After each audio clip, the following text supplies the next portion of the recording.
Bien, volviendo a la pregunta fundamental. ¿Por qué la Argentina es pobre? La Argentina es pobre porque no crece. Estábamos en el siglo XIX y usted nos comentaba acerca de esta relación, pero ¿es de una relación de mutuo beneficio o de beneficio de Gran Bretaña en contra nuestro? ¿O es un ganar-ganar en esta época?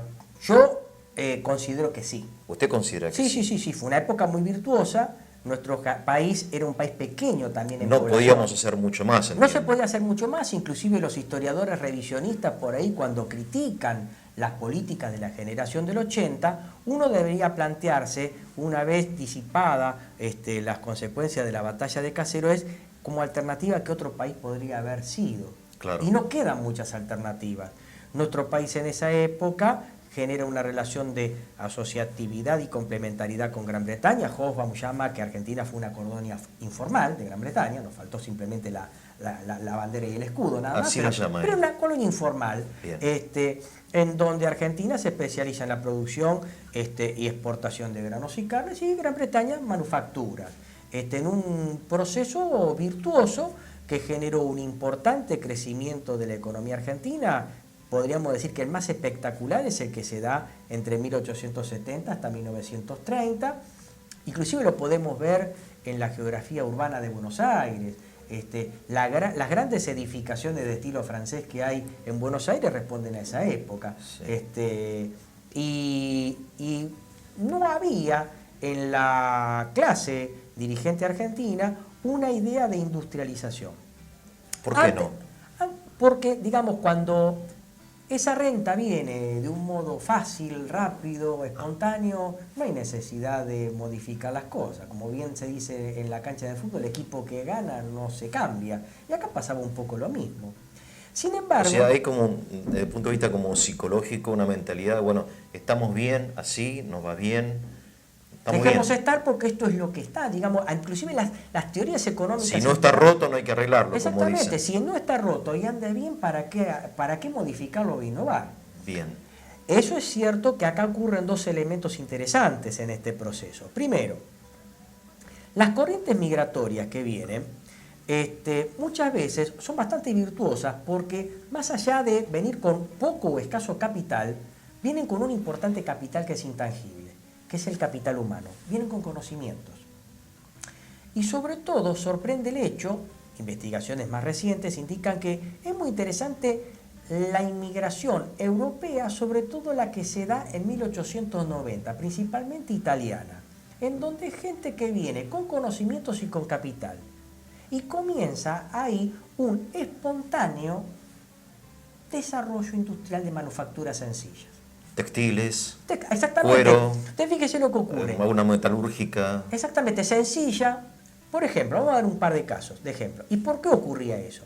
Porque las grandes corrientes migratorias que vinieron al país, por ahí no tuvieron un acceso directo a la tierra. La tierra ya estaba repartida. Fenómeno de las grandes propiedades, el latifundio. Por lo tanto, lo que pudieron hacerse esos inmigrantes es de tierra, pero en escasa escala. Fue lo que, por ejemplo, pobló la parte sur de Córdoba y Santa Fe, la Pampa Gringa, por ejemplo, ¿no es cierto? Sí. O la experiencia en Entre Ríos con las inmigraciones judías, Sí. Moisés Vila, etcétera, etcétera. Pero en esta tierra ya estaba repartida. Los que pudieron llegar a algo, pudieron generar un proceso de acumulación cultivando esas tierras y por ahí arrendándole a los grandes propietarios tierras. Que a ellos les convenía a los grandes propietarios porque el arrendamiento implicaba cero riesgo, le traspasa el riesgo al arrendatario. Pregunta, ¿es la época también de los viñedos en Mendoza, de los ingenios en Tucumán, puede ser? Furlotti, la familia italiana, los viñedos. Sí. Tenemos, por ejemplo, Roggio, que viene en esa época. Sí. Construcción de viviendas para el sector privado, pero también después importante contratista del Estado. Sí. También como infraestructura. ¿No es cierto? Tenemos a Ditela, que viene con un proyecto en Buenos Aires para producir pan a través de amasadoras mecánicas, cuando antes se producía con amasado a mano. Amasado a mano. Y usted fíjese, todo eso lo traen de Europa. Lo traen de Europa, traen pequeños capitales, conocimientos, pequeñas... A veces no eran patentados, sino que eran imitaciones, claro. Y comienzan a desarrollarse. Entonces, en esa época viene Noel, viene Ditela, viene Benito Roggio, viene Furlotti. la inmigración italiana trae eso. Fíjese, el caso de Di Tella es emblemático, es un caso que se estudia hasta en las universidades norteamericanas, porque Siam fue la primera empresa de integración vertical, o sea que integró toda la parte de la producción de metales a través de la fundición hasta llegar a un producto final. Producto final que podía ser en el primer momento las amasadoras mecánicas, pero después fueron las cigüeñitas para extraer petróleo y después fueron los surtidores de nafta. Se hacía todo acá. Todo acá. Y llegamos a través de esta empresa a producir íntegramente un automóvil acá que era el Siam. El motor se hacía acá. Íntegramente. Por lo tanto, Argentina llegó a producir de un modo total vagones de ferrocarril. Y obviamente en la época del apogeo del modelo de industrialización sustitutiva de importaciones, primer y segundo gobierno peronista, se llegó a tener esta empresa como la primera empresa de integración vertical y la primera empresa transnacional argentina, que obviamente en esa época se había especializado en lo que se llama la línea doméstica. Ahora, heladeras, lavarropas, planchas, este cambio en la Argentina, de, digamos, esta primera industrialización de la Argentina, ¿quiénes son los protagonistas? Usted menciona a los inmigrantes. El gobierno, digamos, el poder la apoya o no, la bibliografía la tolera. Es tolerada, pero podríamos decir, no hay un estado promotor de la misma, podemos decir que es espontánea. Porque mientras que en el campo está ocurriendo esto, que acabamos de describir, toda esa gran corriente migratoria que no logra penetrar el campo ni hacerse de la propiedad, o a lo sumo como pequeño propietario o arrendatario, buena parte de esos contingentes migratorios quedan en las grandes concentraciones urbanas. Sí, sí, sí. Rosario, Gran Rosario, Córdoba, Gran Córdoba y principalmente Buenos Aires, Gran Buenos Aires. Sí. Y ahí se crea un mercado. Un mercado que necesita comer, necesita vestirse, necesita fumar. Por lo tanto, estos industriales van o tienen como mercado al consumo masivo. Viene un ingeniero norteamericano llamado Bagley, que logra la primera patente argentina de un licor de mandarina, que todavía se sigue produciendo, que es la esperidina.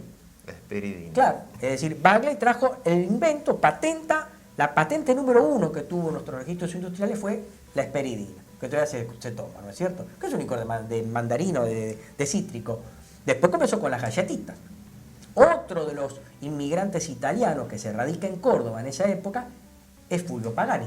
Pagani, que viene con pan, factura, galletitas, caramelos, y es Arcor. Arcor. Argentina, Córdoba. Ellos se establecen en Córdoba, pero forma parte de esas inmigraciones. Arcor significa Argentina, Córdoba. Claro, porque la empresa se establece en... Es una maravilla. Es una empresa modelo.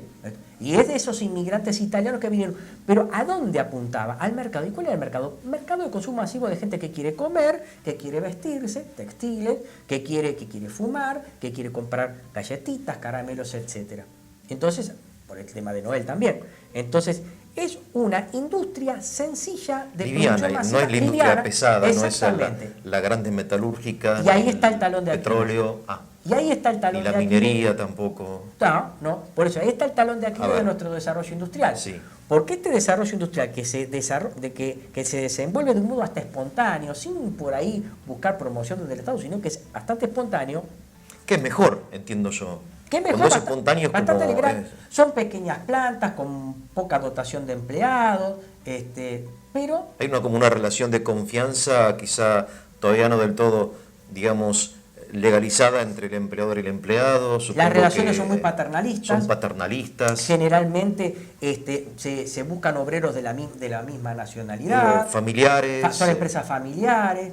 Es muy al uso nuestro, ¿no es cierto? Por eso no es una relación fría, de contractual, de usted está despedido al mejor estilo anglosajón o norteamericano. Claro. Es muy a la tradición nuestra. Muy latina, nosotros muy descendemos de italiano, claro. Entonces es una relación hasta parental, por así decirlo. Sí. Lo interesante de este proceso es que este proceso que se va dando en esta época tiene esa espontaneidad, pero también algunos aspectos exógenos que también contribuyeron a ese desarrollo. Estamos hablando de la primera parte del siglo XX, ya cuando llegamos, y en el siglo XX ocurren determinadas cuestiones. La Primera Guerra Mundial, las consecuencias de la Primera Guerra Mundial, en donde los países ya van abandonando el liberalismo y van comenzando a hacerse proteccionistas de sus industrias, Sí. de su comercio, y en donde ahí tenemos una suerte de... y las crisis económicas internacionales, de la de 1873 y sus consecuencias, de la de 1890, en donde estas crisis actúan como beneficio, como una especie de protección de esa industria.